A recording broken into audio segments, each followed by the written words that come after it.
It's easy to say you like bourbon when you have the majority of a bottle, but once that bottle's gone, was that bottle good enough to earn your money for a second ride? Well, today we've got 9 empty bottles that I'm going to be telling you if I'll be buying again.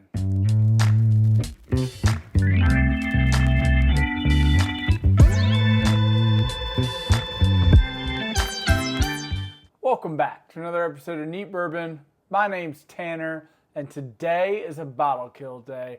We've got 9 empty bottles that we're going to be going over quickly, and I'm going to be telling you whether or not they earned the right for me to buy again. Before we get started, I just got to say thank you so much to all the subscribers out there. You all have really made this last year incredibly special to me. I really love interacting with you all in the comments on each one of my videos, and as a token of my appreciation, I'm going to be giving away the John J. Bowman Single Barrel and then the Weller Antique 107. These are going to be in my 2,000 subscriber giveaway. We're inching up closer to that 2,000 mark each and every day. So if you're not subscribed and you want to be a part of this giveaway, go ahead and get subscribed because we've got a ton of killer content coming out soon. Back to the 9 bottles. By the way, sipping on the Peerless Double Oaked. I have got a chest full of bottles that I need to bring into a bottle haul video. I've kind of fallen behind on bottle hauls. That whole Kentucky trip really kind of threw a wrench in my plans because I was already building up a backlog of bottles, and yeah, then the Kentucky trip happened. Anyways, we're getting into the first bottle today. Boom. We got the 2XO. This is the Dixon Deadman line. This is the Phoenix blend. This is his first one. He has since released multiple other offerings.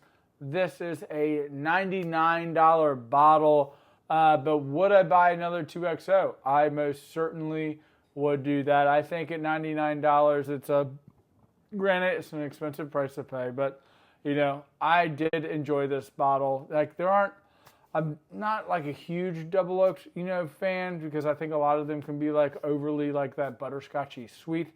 I think that the double oaking on this was like the right amount of like oaky profile. There was a little bit more on the drier side, which is something that like I do like. And I also thought that there was a little bit of cherry sweetness on this, which I thought was like slightly unique for most like double oaked profiles. So 2XO.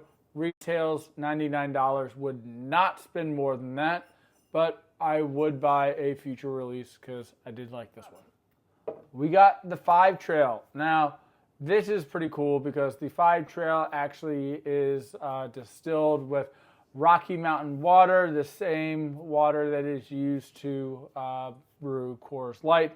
So that's pretty cool. I was able to pick this up at the Bardstown Distillery like a year or so ago. At that time, that was the only place you could get it. On my most recent trip to Colorado, I did see this bottle, kind of everywhere on the shelf. So I do think this is way more prevalent depending on where you live. I think this bottle is around that like $50 price point. I actually do think this bottle is pretty solid. It's nothing that's going to be like blowing your socks off. I'm not going to be going out to immediately buy another one of these, but this is a bottle that, if I were in the store and I wanted one, I would most certainly be walking away with it. So this is a bottle that I would buy again, but I'm just not going to be running out the store to grab it, if that makes sense. So this is another Barrel King. So this one is a Stagg Junior finish.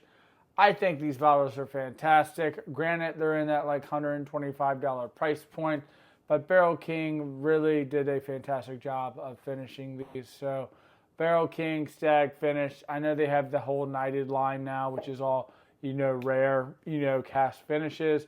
I imagine all of those are fantastic. I've been a fan of these Stagg finishes.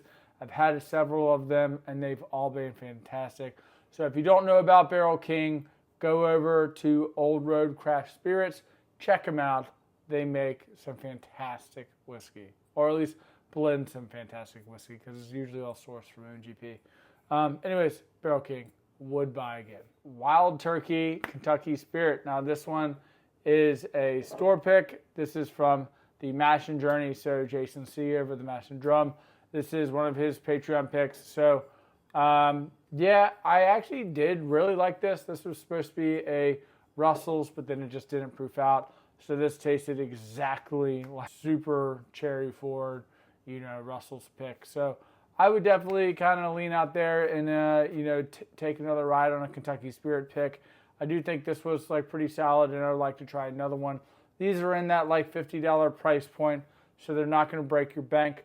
If you don't know about the Kentucky Spirits, they're all 101 proof. They're basically single barrels of the Wild Turkey 101. So the Weller Antique 107. So, would most certainly be buying another one of these, but they're incredibly difficult for me to find these days.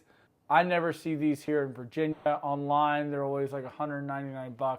I don't think this is a $200 bottle. I think 100 and less, I would be really happy to own this bottle. I think the MSRP is up to about like 65 or something like that here in Virginia. So that $100 price point just becomes more and more in the wheelhouse as MSRPs creep up.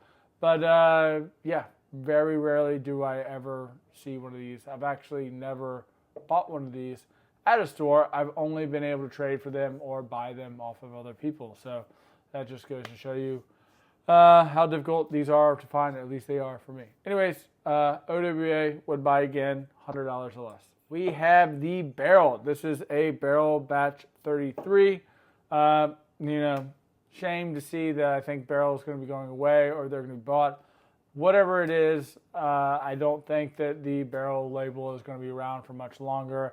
I most certainly would be buying another Barrell, though. I love the Seagrass, love the Dovetail. Their bourbon batches have been fantastic. The Vantage was spectacular as well. So, been a fan of Barrell. I realize the prices are a little expensive. I think this is in like that $79.99 range, but I think with the modern day bourbon price, $80 to get a solid bottle, I don't think is that bad of a deal. So anyways, the Barrell bourbon batches, I would buy another one of these. So if I see one, I'll probably be picking it up because I know I'm not going to see them anymore. The Bombergers Defloration. This is a 2023 release. This is $140 at the gift shop at Michter's. That's where I was able to acquire this bottle.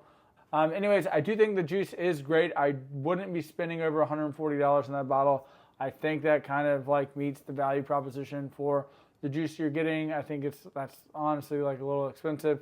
But yeah, I do really like this bottle. But again, they're different year over year. So the fact that I was at Michter's is kind of the only reason why I bought a second one, because I know I wouldn't be able to get one anywhere else, like under $200. I would not spend $200 on this bottle. Anyways, so in a normal scenario, I'd probably just get the one release if I were to be drinking the whole bottle, and then I'd probably just hope to try to find the next year's release after that. So anyways, Bombergers Defloration, I think it's a great bottle to have. I don't know if it's a bottle worth backing up because it's a different release every year. This bottle pains me to see it go. Again, this is another one of those mash and journeys. So Jason C at the Mash and Drum. This is another one of his barrel picks. Forgate 9-year toasted rye. To me, this is the definition of what a perfect toasted rye should taste like.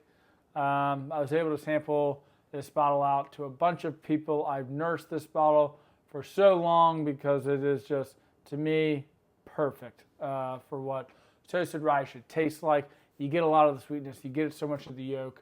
That toasty profile, you get that like that burnt marshmallow. Like the rice spice was so perfectly balanced all throughout this pour.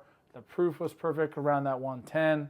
So really consider buying another one. They are $225. That seems to be kind of like the going rate. And I did hesitate to buy this bottle because that was so expensive.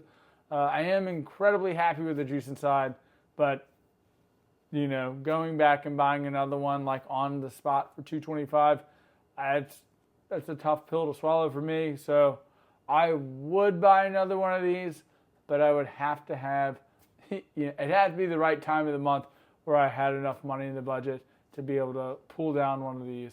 So yeah, definitely would buy another one. I've been pretty impressed with most things Forgate. They're just, expensive luxury bottles. Anyways, Forgate 9-year toasted, would buy again. This is my first Forgate that I ever owned. So this is the Kelvin collaboration. This is the split stave. This is where they did, French oaked or char barrel. So then they broke down the two barrels and then built one. So they kind of interwove the two different barrels. So it has an amazing picture. If you go on their website, you can see the heavy charred barrel and then the French oaked barrel. So it's a really cool picture to see. And this is a Burer rye that has two different oaks and one barrel on it.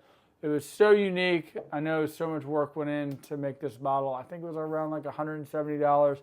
And this bottle was spectacular, honestly. I would buy another one. But again, at that $175 price point, it needs to be in a month where I haven't bought so many bottles and I have, the money and the budget to be able to afford one of these.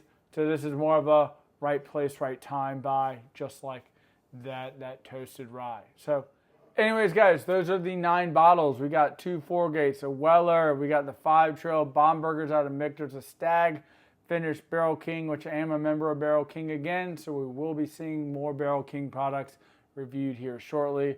2 XO, we got another Mash and Journey pick, Kentucky Spirit, and the Barrel Batch 33. What do you think of these empties? Would you be buying these again? Do you think I shouldn't be buying some of these? Anyways, guys, I hope you enjoyed this video today. As always, this is Neat Bourbon. My name's Tanner, and pop the bottles, share the pours, and we'll see you in the next one.